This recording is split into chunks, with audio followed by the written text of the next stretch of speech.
study about the Holy Spirit. The title is The Grace Factor. Actually, the Holy Spirit is given with a tremendous responsibility or work sa atong Kristohanon nga kinabuhi. Okay? Actually, without the Holy Spirit, there will be no Christianity. Okay? We all agree on that. Wala Kristyanismo mahitabo kung wala ang Espiritu. Okay? If Jesus in His ministry was totally dependent on the Holy Spirit, how much more kita? Okay? How much more kita? So, dapat kapoy atong buhaton. We should be dependent on the Holy Spirit. So, according to Hebrews chapter 10, nagingon na how much worse punishment do you suppose will he be thought worthy who has trampled the Son of God underfoot, counted the blood of the covenant by which he was sanctified a common thing, and insulted the Spirit of grace. Sabi niya saya, nag-iingon, kung mao ka na, sigurado gayud nga mas grabe pa ang silot kaniadto sa tao nga nagtamay sa anak sa Dios o wala mo hatag o bili sa dugo nga nagpalig-on sa kasabutan sa Dios, nga mao ang naghinlo sa iyang mga sala. Mas grabe pa ang buhaton ngadto sa tawo nga sama ni ana kay giinsulto niya ang maluluyon nga Espiritu Santo. Akong I did a quick check on how do we insult the Holy Spirit? Yeah, because we are talking about insulted the Spirit of grace. Okay? How do we insult the Spirit of grace? Okay? And based on my reading, it says when you ignore the Holy Spirit, okay, when you don't give value to the work of the Spirit in your life, you are insulting the Holy Spirit. Okay? When you deny and ignore Him. Okay? So that is why every Christian should not dili taangay mohatag o kanang way pagtagad ba sa buluhaton sa belang Espiritu. Because He was given to us, okay?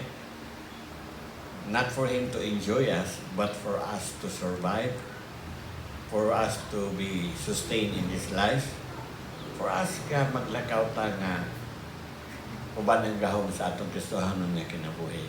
Okay? So, ask yourself, have you insulted the Spirit of God by ignoring Him? You know, by ignoring His prompting. Now, ningon diha ang Biblia, kung wala nimo buhata ang maayong butang, you sin against God. So many times ang Holy Spirit mo convict na nato, mo tawag na, muhikap na sa itong kasing-kasing yung buhatan ni yet we refuse, then you are quenching the Spirit of God. And the Holy Spirit will keep on prompting you to do it, and you keep on ignoring Him, then it will result to insulting the Spirit of God. Inya ningon diha sa itong ibasa sa Hebrew, nga grabe ang judgment nga mahaaguman sa tao who continually ignore the works of the Spirit siyang kinabuhi. So, He was given to us the Spirit of grace Because dako kay siya og party sa grasya. Okay? If Jesus is the grace of God and God the Father is the Father of all grace, the Holy Spirit is the Spirit of grace. The only way for you to experience real grace in your kinabuhi, grace that will impact your life, okay? Grace that will transform your life. The only way to experience it is through the Spirit of grace. Apart from the Spirit of God, you will never truly experience the power of grace. You will know grace. You can read a lot of things about grace. You can mention grace. You can quote verses about grace. You can preach about grace. But if this is not happening to you, nothing will change. Okay. So, let's be careful not to insult the Spirit of God. So let me give you the factor of the Spirit of God sa atong Kristohanon na kinabuhi.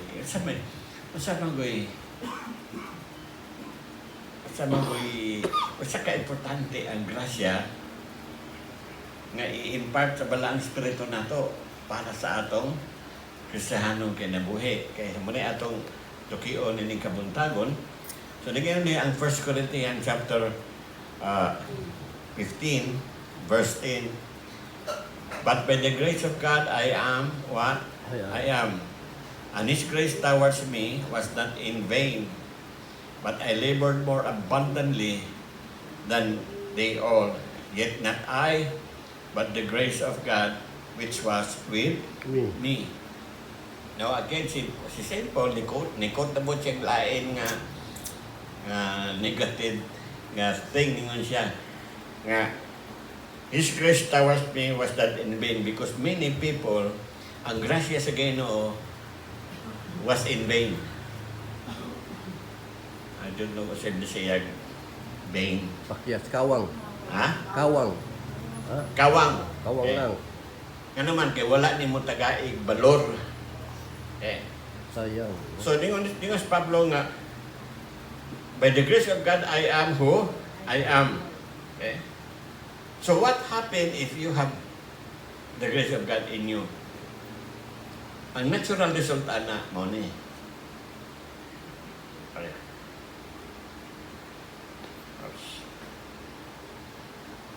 So natural result ana is this. I labored more abundantly than they all, yet not I. Na-ebidensya. Na-makita na ebidensya. In the book of Acts chapter 11, ato makot niya na later on, 11 verse 23, ningon ang Biblia, nga pag-adto nila dito sa Antioch pa to, nga ningon sila, we have seen the evidence of the grace of God. So, naay ebidensya. Kung iyong kang luwas kas gracias Ginoo, naay ebidensya makita. Then that's the thing nga, mayroon kang in vain, kawang ang grasya nga atong iskutan, kay wa man na makapausab sa tao. Okay. So tungod sa grasya, si Pablo, nilibor siya, no? Mas dako siyang agi compared sa uban, tungod sa grasya, Ginoo dili tungod niya, ningon siya. It is the grace of God in me. Nung nakapahimo na ako, nga, manarbaho diha sa aging harian sa Diyos. Kaya dili kawang ang grasya nga iyang nadawat, ingon siya. Ang pangutana karon is, how about sa atong kinabuhi? Is the grace of God not in vain or vain?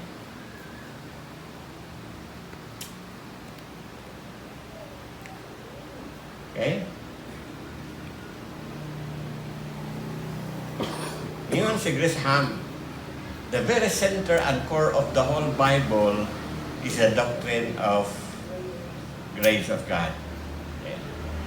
Ngayon po si John Stott, grace is love that cares, stops, and rescues. Okay.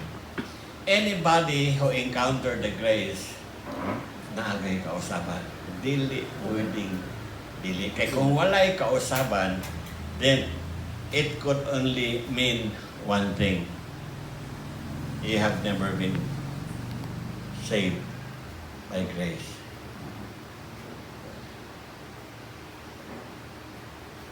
Amen. Amen. Amen. So grace is the most important concept in the Bible. In fact, it is a massive concept in the Bible. Christianity and the world, it is the most clearly expressed in the promises of God revealed in Scripture and embodied in Jesus Christ. Okay. Ngunit pinaka-importante na doktrina sa Bible. And yesterday we were having a Bible study sa Chinzi with the foreigners. Kami na Rico, kami rin Pinoy dito. We're talking, I taught them about the seven Spirit of God in the book of Isaiah. And the seven Spirit of God in the New Testament book. Okay. And all of those spirits that mentioned were all pointing to us from our day that we were saved until the day that we will receive the glory of God. Okay. All this type of spirit, the spirit of truth, the spirit of the fear of the Lord, the spirit of wisdom, the spirit of understanding, the spirit of might, all of this. These are the manifestations of the Holy Spirit in the life of the Christian so that he can move from the stage of being saved into the stage of being glorified. So grace is something that is massive. Ang dili ni angay nato nga ibaliwala. Grace is opposite to karma. Unsa may karma? Okay. Karma is o siya gibuhat sa usa, mao pa ni mahitabo nimo. Kung insulto ka, time will come. You will be insulted much more sa imong insulto sa usa ka tawo because karma is something nga imong anihon. May nagmuani kag usadi man, usually kung bugas kag usa ka mais, sa imong anihon uska lugas sa pang mais to. Daghan. You will harvest plenty of grains of corn. In karma is when you do this, you will harvest much more than what you did. Karma is real. It's in the Bible. Sowing and reaping. You cannot deny it. Karma is opposite to grace. Why? Because all sa imong gipugas mo imong money, you deserve it. But in grace, you are getting something that you do not deserve. In karma, you receive something that you deserve. Okay? Kung BI ka, amo pa rin may tabo. Someday, you will reap what you sow. This is real. I tell you, whether you are a Christian or not, sowing and reaping is certain to happen. Okay. So careful on how you act, how you talk, because surely it's a guarantee that you will have plenty of harvest. If you are generous, you will harvest generosity. If you forgive, you will harvest forgiveness. If you hate, you will also harvest hatred. That's the natural law, spiritual law. But grace is opposite, because you receive what you do not deserve. You deserve punishment. You receive what? Forgiveness. Michael Horton writes, in grace, God gives nothing less than Himself. Okay. Actually, in grace, it is God giving Himself to us. He is not giving something. Okay. Himself. Well, in between man and God is not something. No. the one mediating between God and man is not a thing. It is a person, God Himself. The Bible said there is only one mediator between God and man, and that man is Jesus. Jesus Christ. Okay? So, manag-ingon ni Kuan Horton, when God give His grace, He is giving Himself to us. And when He give Himself to us, and we ignore it, we deny it, we don't give value to it, Kawang. then kawang. Then we are insulting Him. Okay? Titus chapter 2 verse 11 says, For For by the grace of God that brings salvation has appeared unto all men. men. Okay? So grace transform our desire, motivation, and behavior.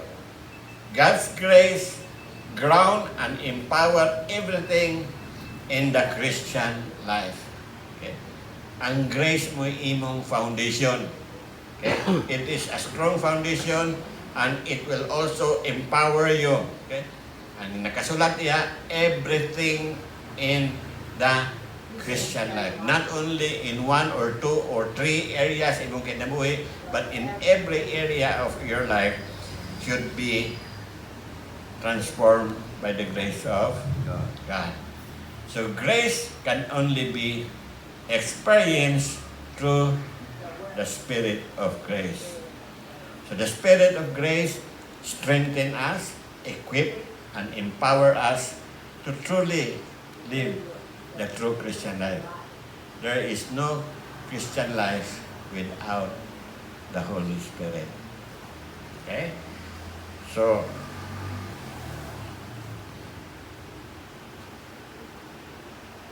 unsa man ang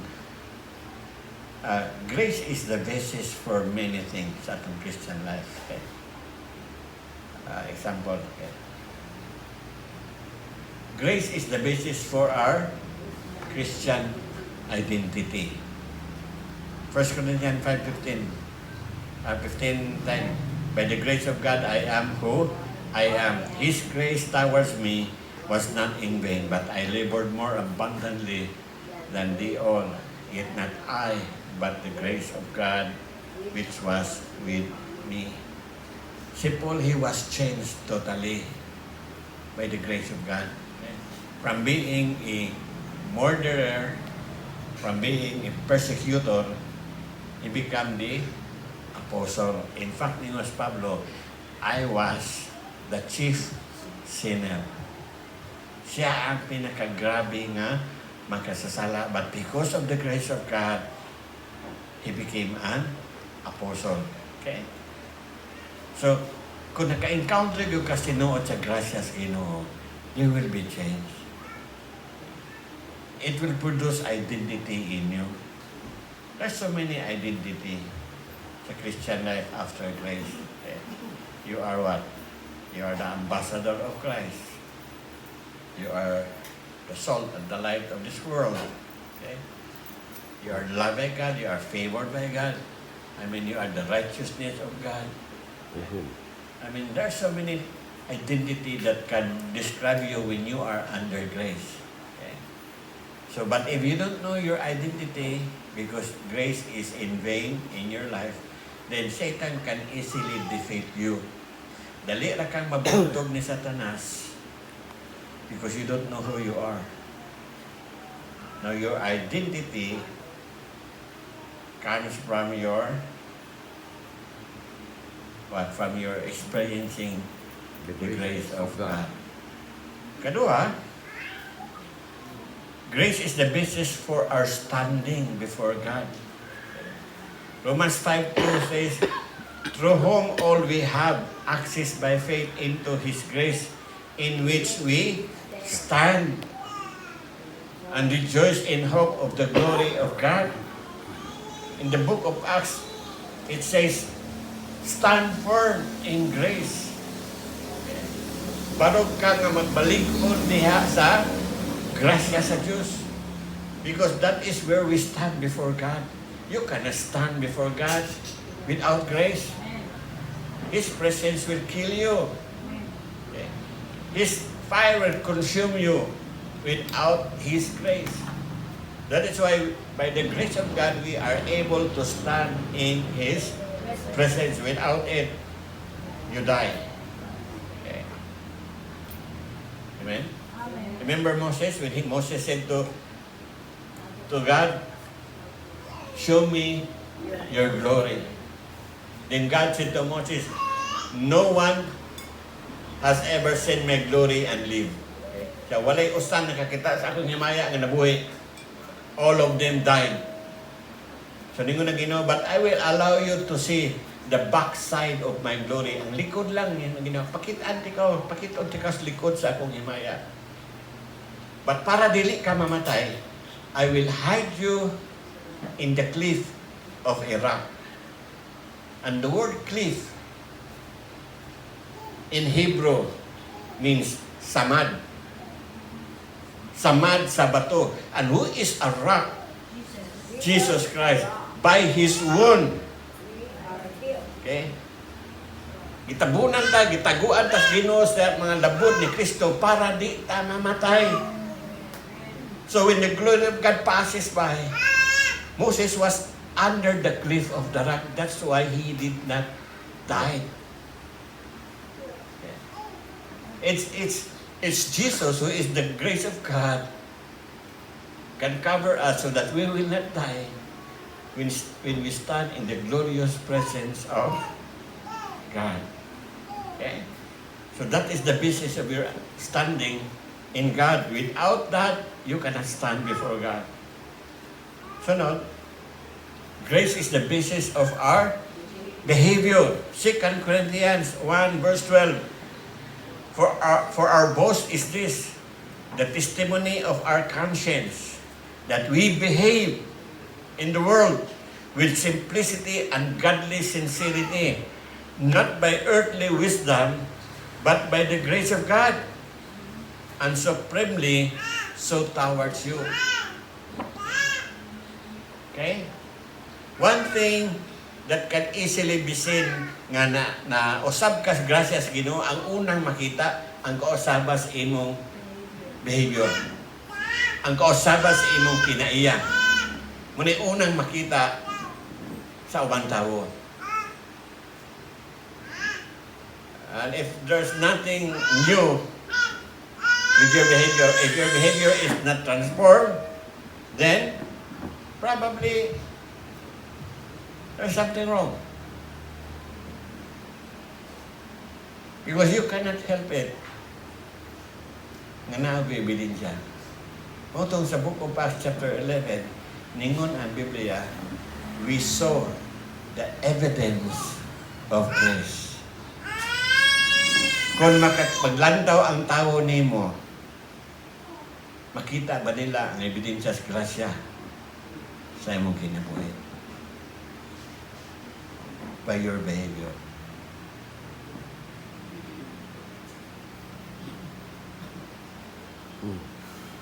Amen?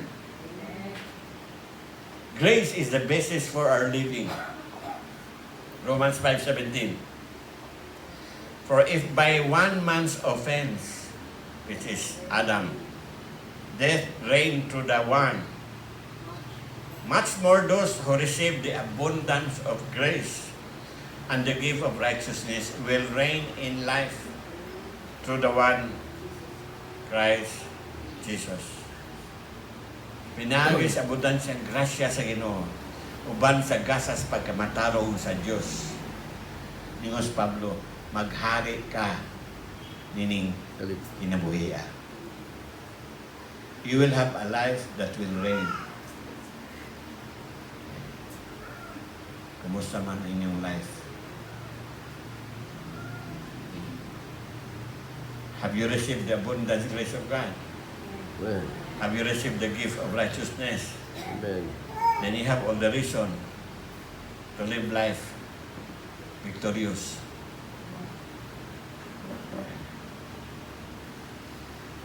Next, grace is the basis for our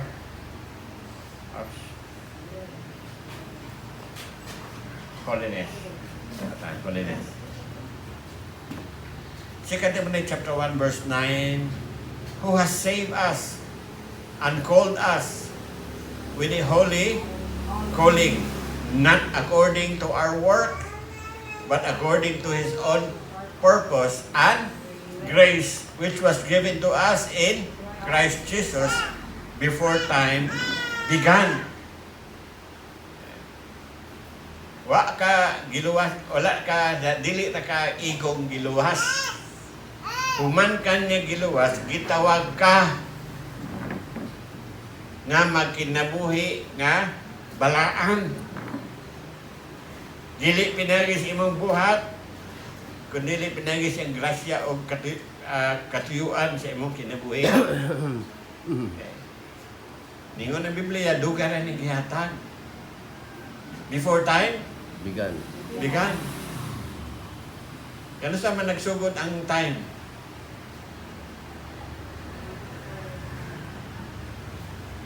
Ha? When you are born, when you Ano sa nasugod ang time? your time, my time, God's In time. Genesis chapter 1, Beginning. diha the nagsugod ang time. God. When God created day and night. But in God, there's no time.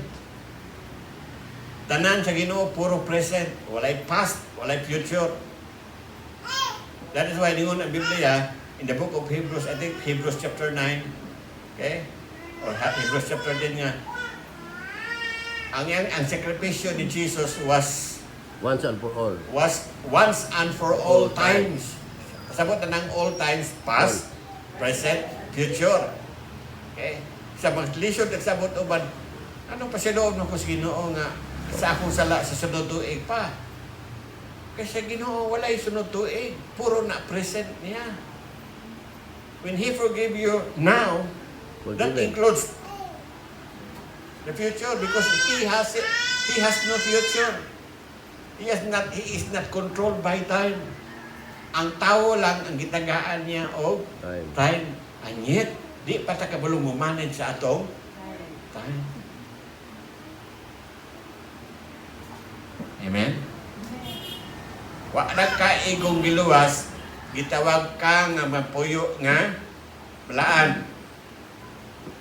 Kabulong ko handog mo term nga balaan. You preach na mo, don't ever read.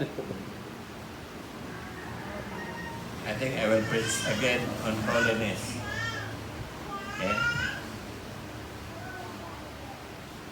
Grace is the basis for our strength for living. Okay. 2 Timothy chapter 2 verse 1. You therefore, my son, be strong in the grace of God that is in Christ Jesus. By the way, if you notice the word Christ Jesus, si Pablo na din gagamit in Christ Jesus.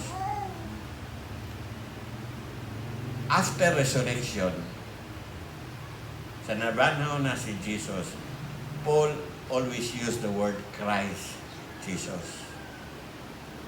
Sa buhay pa si Jesus, sawa pa siya namatay sa cross, Jesus itawag siya Jesus Christ. Pagkahuman niya kabanaw, Christ Jesus, nga naman, Ginoo na siya. He is now totally God. Katong Jesus Christ, Jesus was man Man, son of man. and God at the same time, but not fully God. Okay? Kaya maghihubuan iyang kaugalingon sa iyang pagka-Diyos. Okay? But after resurrection, He was now totally God. That's why the word Christ is not His family name. The word Christ means Messiah or the anointed one. Okay? Jesus means Savior. Okay? So, aybo ka libog ka ng Christ Jesus, then na po Jesus Christ. Okay? So, ningon rin Pablo nga, be strong in the grace of God that is in Christ Jesus. Balik untan pinagi sa grasya ni Ginoong Hesus. Ningon diha ang Hebrews 13 verse 9.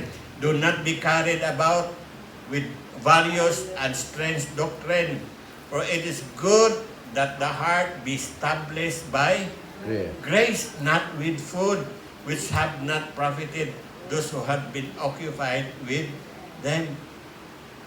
So, maayo nga butang. Kung ang imong kasing-kasing ma-establishar diha sa grasya sa Ginoo. Kumusta man yung kasing-kasing? Is it established in grace or with something else? Okay? Actually, minsan, wala tayong lisura sa Ginoo. If we will just follow everything, we will have a good life. Kita na may problema.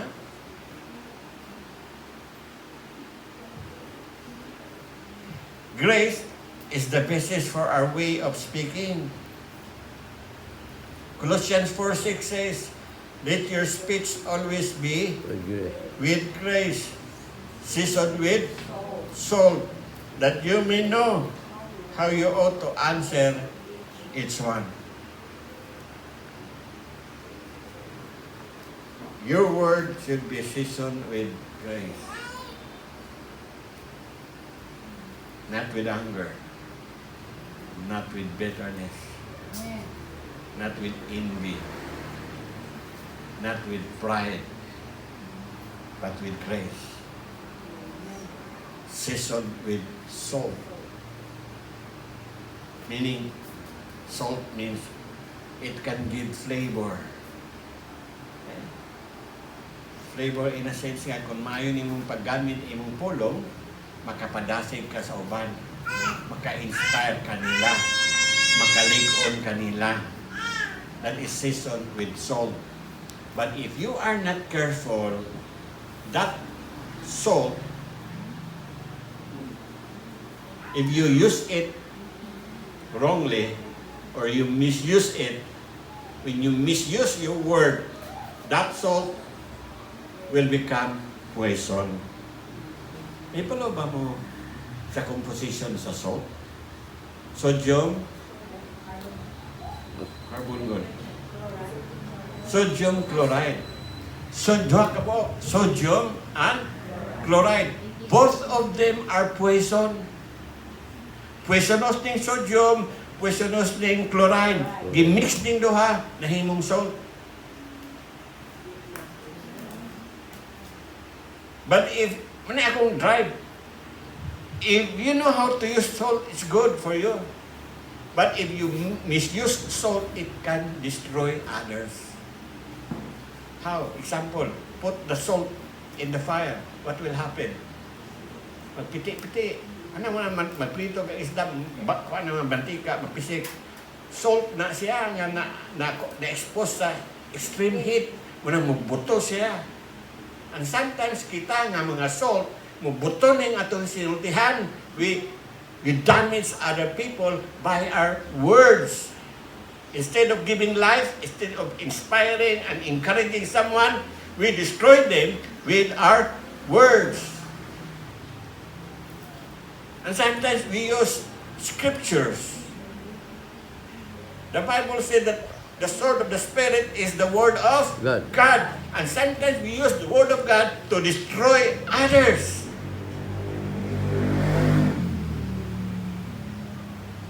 Hello.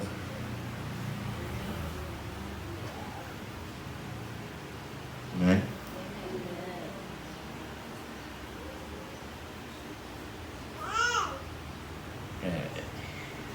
You know what? Mga well-known nga mga empire sa una, example, Roman Empire, nobody can defeat the Roman. Nobody. You know what defeat them? The internal decay sa sulod. Ang ilang kaaway, ang ilang pagkagalingon. They fight with each other with words. And those words leads to stabbing and killing. Wala'y makaperde sa mga Romans. Nagaperde nila si Lara na nag-unay away. And if we are not careful, we Christian, we will be defeating each other. And Satan will be laughing. Without the grace of God, we we cannot really serve righteously Sa before very, God and before other people. It is only by the grace. Okay? Wa bi grasya dito ta ka pangalagan sa matag usa. Okay? Na mga butang nga dili nimo kaya buhaton kung wala ang grasya sa Ginoo.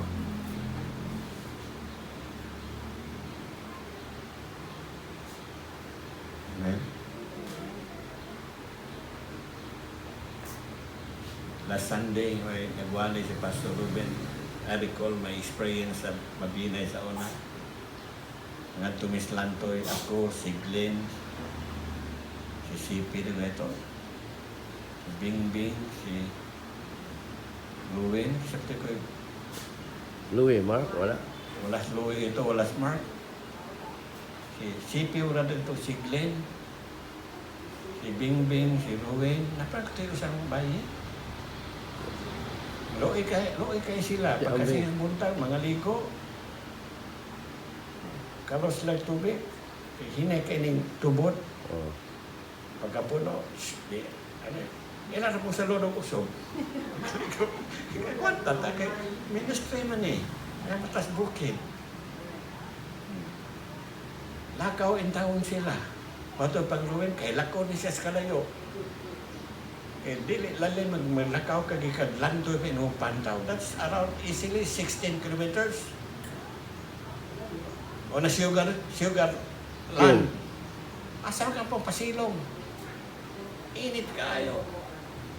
Okay? Eh, mo ito na mo, ito, gracias Ginoo. Kung daloy ko ito nila.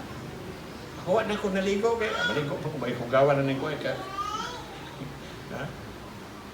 So, it's not easy. We can only do it by the grace of God. Okay? Ang atong sufficiency. Okay? Nagayon din na in 2 Corinthians 12:9, and he said to me, my grace is sufficient for you, for my strength is made perfect in weakness. Supisyente ang grasya sa Ginoo.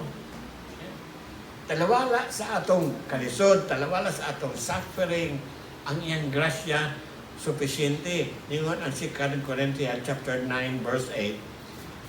God is able what? To make all grace abound towards you, that you always having all sufficiency in all things, may have an abundance for every good work. So, ang gracias Ginoo may soon, maghatag na itong supisyente. So, basahin mo, mabalaka ta tungkol sa atong mga kalawadon, mabalaka ta tungkol sa atong mga panginahanglanon sa kinabuhi. Okay? We forgot that God promised to make all grace abound towards us.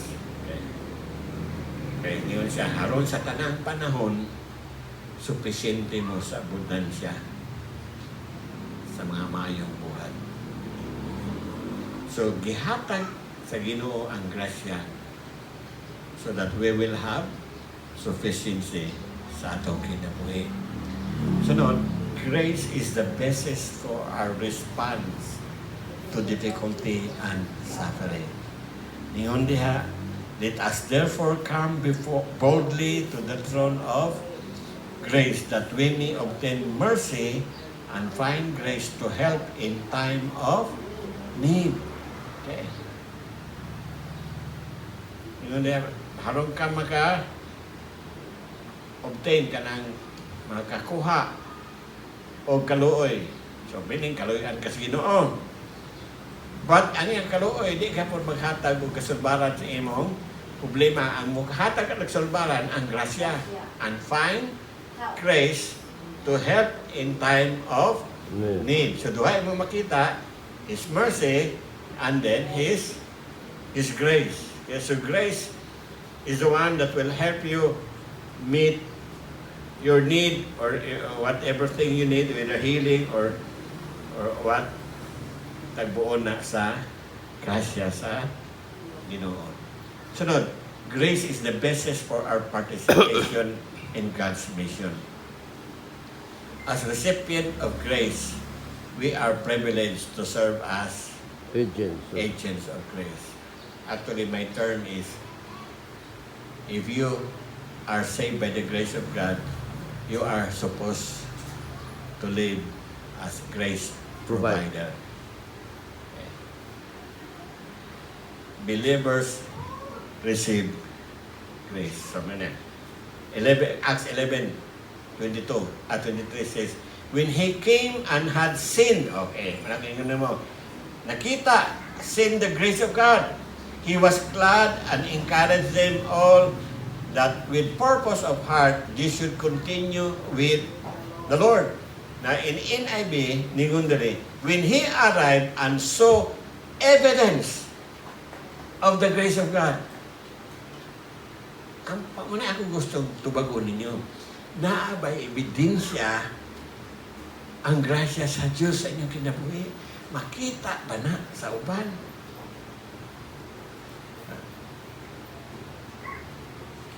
When he arrived and saw evidence of the glory of God. Grace is given for the mission so that people will know the grace of God. Pinaagi mo. They will experience grace because this of grace ay mo kinabuhi. And then not only believers receive grace, believers are encouraged to continue in grace. Magpadayon ta sa grasya. Acts 20:24 says, when the congregation was dismissed, many of the Jews and devout convert to Judaism followed Paul and Barnabas, who talked with them and urged them to continue in the grace of God. Kung imo ni binisayon, gikonbinsi nila sila ni Paul o ni Barnabas nga sila magpadayon diha sa grasya sa Ginoo. I think it was Max Lucado. Not Max Lucado, I think it was Dr. Martin Lloyd Jones. Ningon siya nga, grace from the beginning, grace until the end. Ang grasya magsugod sa sinugdanan hangtod sa katapusan. And in fact, the Bible did it in the last chapter of the book of Revelation, and the last verses on that chapter, ang katapusan na yun. He closed the book of Revelation by saying, may the grace of our Lord Jesus Christ be with you all. Ang katapusan na ng partes Biblia, ibalik na good og hisgot ang grasya sa Ginoo. Okay? So, ningos Pablo o si Barnabas, padayon mo diha sa grasya sa Diyos. Sunod, grace is the basis for our future. God and His grace is everlasting. 1 Peter chapter 1 verse 13 says, therefore, with minds that are alert and fully sober, set your hope on the grace to be brought to you when Jesus Christ is revealed at His coming. Okay? So, asa na ito isinto atong paglaom? Diha sa grasya. Nagidala ni Jesus Christ. Our hope is in the grace of God. Siningon dali, the gospel is all about God's grace through Jesus. That is why Paul called it in Acts 20:24 the gospel of God's grace. And in Acts 14:3, it says the word of His grace. Na ato basahon completely ang scripture. Acts 20:24 says, "But none of these things move me, nor do I count my life dear to myself, so that I may finish my race with joy, and the ministry which I received from the Lord Jesus, to testify what? The gospel of grace of God." Okay.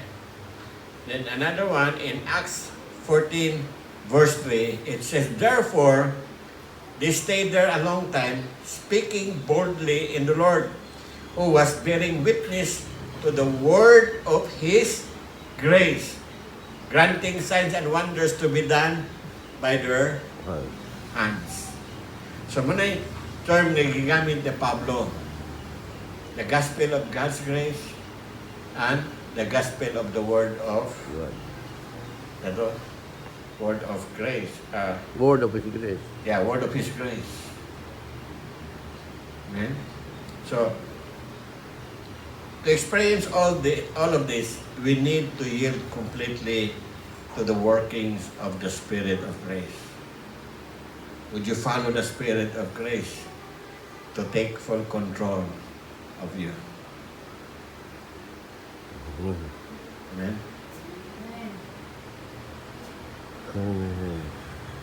I hope you understand how important is the Holy Spirit sa atong kinabuhi.